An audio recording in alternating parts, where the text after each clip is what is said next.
जय हिंद दोस्तों, मैं सौरभ और स्वागत है आपका आपके चैनल अर्थजीएस पर। हम लोगों की करंट की सीरीज़ का अगला दिन, और अगर अभी तक आपने हमारे चैनल को सब्सक्राइब नहीं किया है तो आप सब्सक्राइब कर सकते हैं अर्थजीएस बाय सौरभ कुशवाहा, जिससे आपको डेली के वीडियोस का पीडीएफ मिलता रहेगा। और ये हमारे टेलीग्राम का लिंक दिया गया है, आप यहाँ पर ऐड हो सकते हैं, जिससे आपको इस वीडियो का पीडीएफ और लाइव क्लासेस का शेड्यूल भी मिलता रहेगा। बढ़ते हैं पहले क्वेश्चन पर। यूनेप ने हाल ही में किस राज्य के साथ माझी वसुंधरा अभियान पर हस्ताक्षर किए हैं? जो आपकी संस्था है यूनेप, उन्होंने एक राज्य के साथ एक अभियान स्टार्ट किया है, माझी वसुंधरा अभियान, और उस राज्य का नाम महाराष्ट्र। और ये अभियान क्या है? यह ऊर्जा का सतत उपयोग और पर्यावरण विकास की दिशा में एक अभियान है, और इसका आरंभ जो है वो आपका एक मंत्रालय पर्यावरण और जलवायु परिवर्तन और किस राज्य सरकार द्वारा? महाराष्ट्र द्वारा।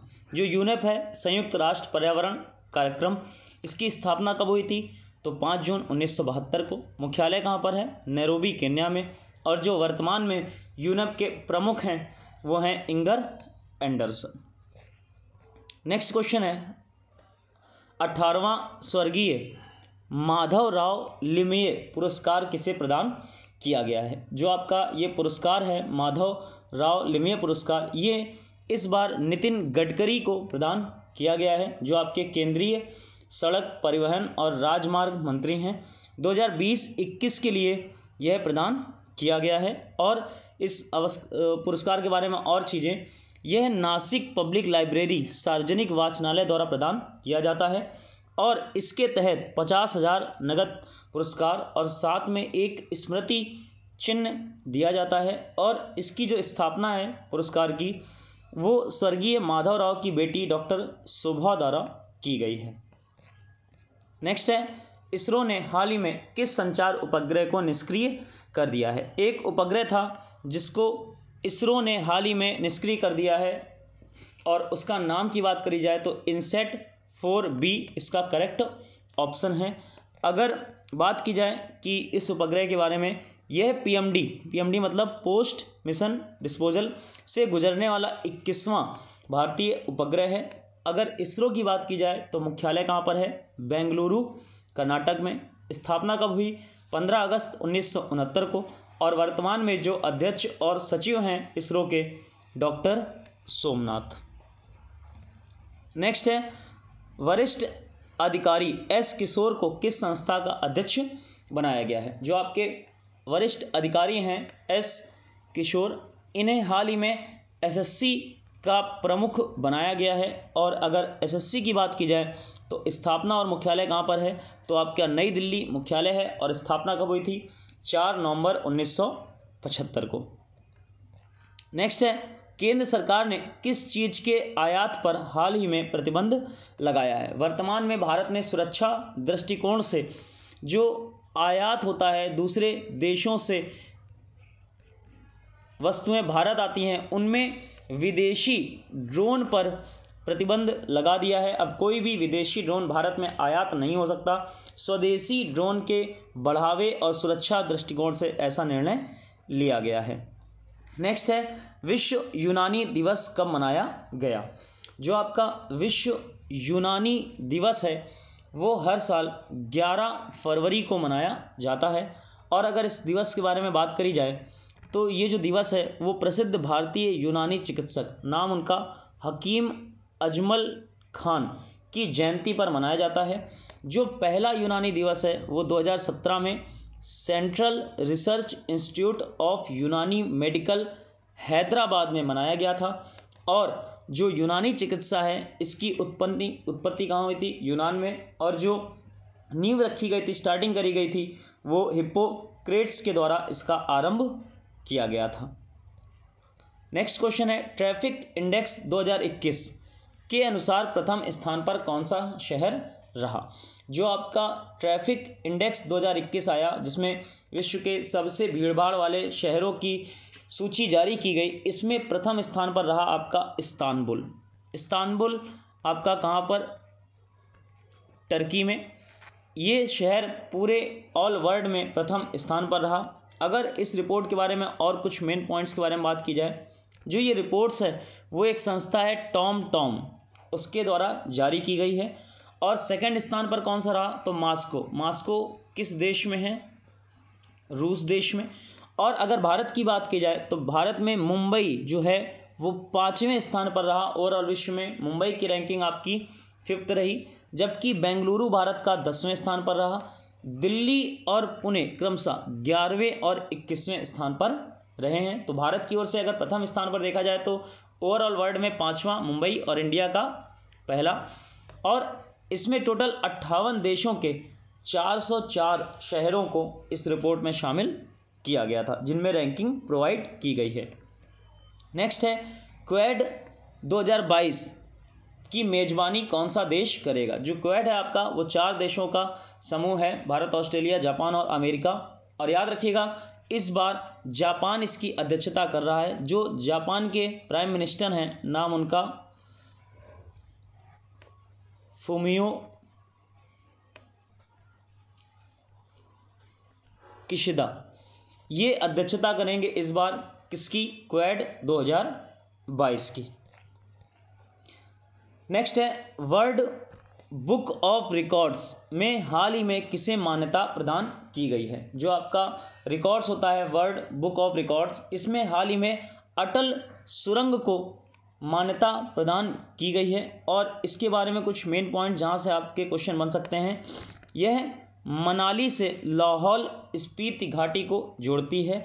यह पीर पंजाल हिमालय रेंज में, अगर हिमालय रेंज की बात करी जाए तो पीर पंजाल श्रृंखला में, और वो भी रोहतांग दर्रे के नीचे निर्मित है। और इसकी लंबाई लगभग 9.02 किलोमीटर है। और ये जो आपकी इसकी हाइट है, ऊंचाई है, वो लगभग 10,000 फीट से ज़्यादा है। और इसी ऊंचाई के कारण ही इसे वर्ल्ड ऑफ रिकॉर्ड्स में शामिल किया गया है। ये देखिए नेक्स्ट पॉइंट भी लिखा आपका ये 10,000 फीट वाला। नेक्स्ट है अटल बिहारी वाजपेयी नामक पुस्तक किसके द्वारा लिखी गई है।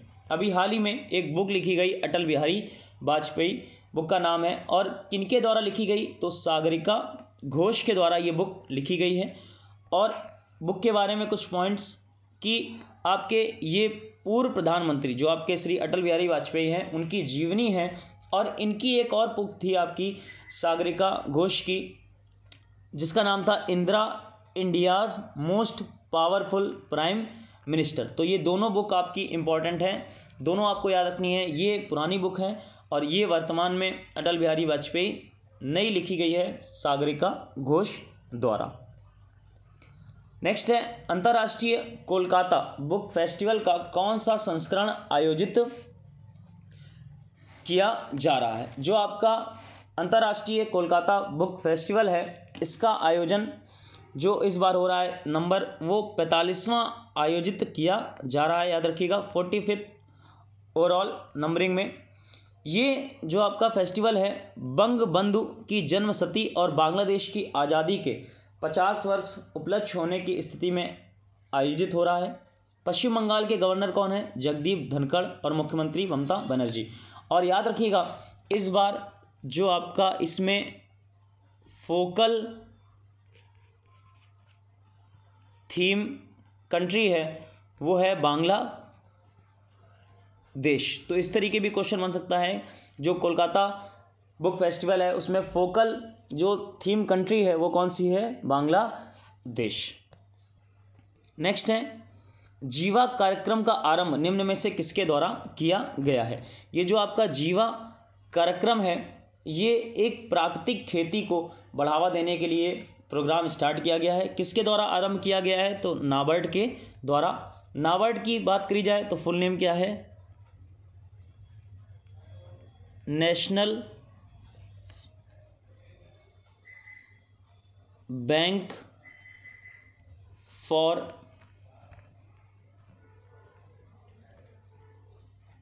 Agriculture and rural development. इस संस्था ने इस प्रोग्राम को आरंभ किया है। अगर नाबार्ड की बात करें तो इसका जो स्थापना हुई थी वो 12 जुलाई 1982 को। हेडक्वार्टर कहाँ पर है? मुंबई में।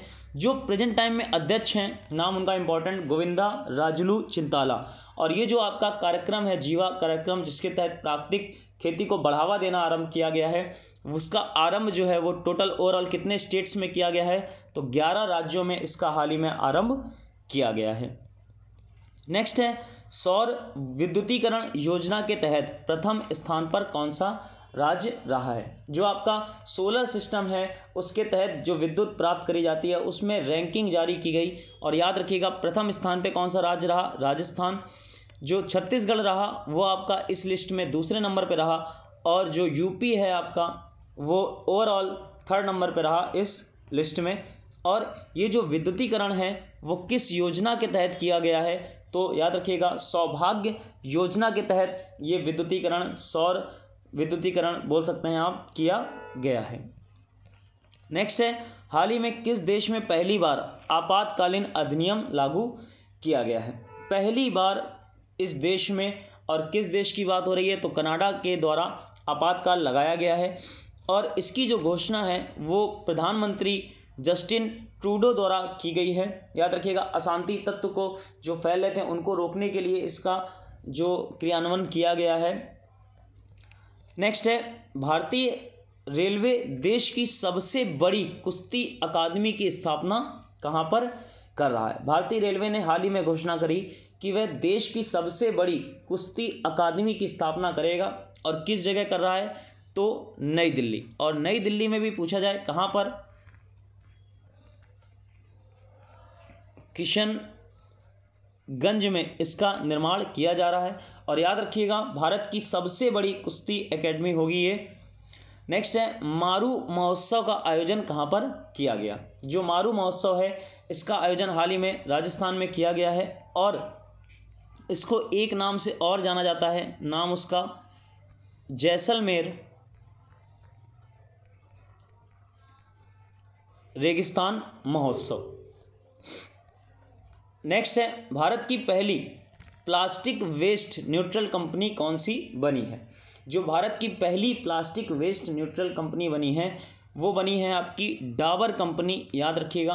और इसके बारे में बात करी जाए तो इन्होंने क्या कार्य किया था? एक वर्ष में लगभग 27,000 मीट्रिक टन जो प्लास्टिक है, जो कचरा था उसको उन्होंने रीयूज़ के लिए बदला है, उसका पुनर्चक्रण किया है ताकि उसका यूज़ किया जा सके, उसको पॉल्यूशन फैलाने के लिए उसको कहीं पे भी छोड़ नहीं दिया, उसको कन्वर्ट किया है। और हिमाचल प्रदेश में ही साथ में पर्यावरण बचाओ अभियान भी डाबर कंपनी के द्वारा आरंभ किया गया था। जो डाबर कंपनी है इसके CEO कौन है प्रेजेंट टाइम में? तो मोहित मल्होत्रा। और जो मुख्यालय है वो कहाँ पर? गाजियाबाद। और स्थापना कब हुई थी? 1884 में। नेक्स्ट है, बारतुर 21 पुरस्कार किसने जीता है? ये जो आपका बारतुर पुरस्कार है इस बार एक भारतीय छात्र ने जीता है, जिनकी आयु जो है वो आपकी 20 वर्ष है। और याद रखिएगा स्टूडेंट कैटेगरी में इन्होंने जीता है, देखिए पॉइंट मेंशन है। और किन्होंने जीता है? तो सक्षम सिन्हा ने इस बार ये प्राइज़ आपका जीता है। और अगर बात करी जाए कि ये एक जो पुरस्कार है ये जर्मनी का अंतर्राष्ट्रीय फ़ोटो अवार्ड शो में पुरस्कार प्रदान किया गया है, फोटोग्राफी से रिलेटेड है, और नाम उसका बारतुर पुरस्कार। नेक्स्ट है, हाल ही में किस देश का नाम परिवर्तित हुआ है? अभी हाल ही में जो तुर्की के प्रेसिडेंट हैं एर्दोगन, इन्होंने देश का नाम नया कर दिया है, और नाम कर दिया है अब वो किस नाम से जाना जाएगा? तुर्कीये नाम से। तुर्की को अब कर दिया गया है तुर्कीये, तो करेक्ट ऑप्शन आपका 2nd नंबर। नेक्स्ट है, हाल ही में सुर्खियों में रही अल्सीयोनिस क्या है? आपका एक वर्ड हाईलाइट हुआ अल्सीयोनिस, और ये है क्या? तो ये आपकी अब तक की सबसे बड़ी रेडियो गैलेक्सी है, और इसकी जो दूरी है वो 1.63 करोड़ प्रकाश वर्ष है। याद रखिएगा अब तक की सबसे बड़ी रेडियो गैलेक्सी है, क्वेश्चन मोस्ट इंपॉर्टेंट हो गया, और नाम उसका क्या? अल्सीयोनिस। नेक्स्ट है, मेधाराम यात्रा का आयोजन कहाँ पर किया गया? ये जो आपका मेधाराम यात्रा है इसका आयोजन हाल ही में तेलंगाना राज्य में किया गया है। और अगर बात करी जाए इस बारे में, फेस्टिवल के बारे में, तो कुंभ मेले के बाद ये भारत का दूसरा सबसे बड़ा मेला है। मतलब पहले नंबर पे आपका ओवरऑल इंडिया में कुंभ मेला सबसे बड़ा है और सेकंड नंबर पे आपका मेदाराम जात्रा। और ये एक आदिवासी समुदाय द्वारा मनाया जाता है। और उस आदिवासी समुदाय के नाम की बात करें तो नाम उसका कोया आदिवासी समुदाय। और किसी जनजाति द्वारा आयोजित होने वाला ये एशिया का पूरा सबसे बड़ा मेला है। और आदिवासी जनजाति कौन सी आपको बताई गई? कोया जनजाति। और किस राज्य में? तो आपका तेलंगाना में। नेक्स्ट महत्वपूर्ण दिवस की बात करें तो 10 फरवरी को आपका मनाया गया नेशनल डी वॉर्मिंग डे, राष्ट्रीय कृमि मुक्ति दिवस। जो बच्चे होते हैं उनके पेट में जो कीड़े हो जाते हैं उनको रोकथाम के लिए, उनकी जानकारी के लिए ये दिवस सेलिब्रेट किया जाता है। फिर 14 फरवरी को अंतर्राष्ट्रीय मृगी दिवस। इससे पहले 13 फरवरी को 2 दिवस आपके वर्ल्ड रेडियो डे और इंडियन नेशनल वुमेंस डे भी आपका सेलिब्रेट किया जाता है। ये मोस्ट इंपॉर्टेंट है, याद रखिएगा। 15 फरवरी को कौन सा दिवस? अंतर्राष्ट्रीय बाल कैंसर दिवस मनाया गया। अगर बुक्स और राइटर की बात करें तो एक बुक आई India Africa relations changing horizons, किन्होंने लिखी है? तो राजीव भाटिया ने लिखी है। और एक बुक मोस्ट इंपॉर्टेंट जो है how to prevent the next pandemic, किसके द्वारा लिखी गई है? बिल गेट्स के द्वारा। बिल गेट्स की बुक्स जो हैं वो इंपॉर्टेंट होती हैं, आपकी एग्जाम्स में अक्सर पूछी जाती हैं, तो याद रखिएगा। इनकी बुक का नाम how to prevent the next pandemic. और ये कोरोना पर बुक लिखी गई है, जो आपकी मुसीबतें हुई और अगली बार हम कैसे तैयार हो सकते हैं, ये सब मुद्दे बनाए गए इस बुक में। Next question of the day 192, आपको बताना है एक जो कार्यक्रम फीचर लॉन्च किया गया था we the young take a break, we the young take a break नामक फीचर किसके द्वारा लॉन्च किया गया है? आपको संस्था या जो कंपनी है उसका नाम बताना है जिन्होंने हाल ही में इस फीचर को लॉन्च किया था। और ये हमारी करंट की सीरीज़ का 1 दिन हो गया। और अभी तक अगर आपने हमारे चैनल को सब्सक्राइब नहीं किया है तो आप यूट्यूब पर सब्सक्राइब कर सकते हैं अर्थ GS बाई सौरभ कुशवाहा, जिससे आपको डेली के वीडियोस मिलते रहेंगे। तो मिलते हैं नेक्स्ट टॉपिक से, तब तक के लिए जय हिंद।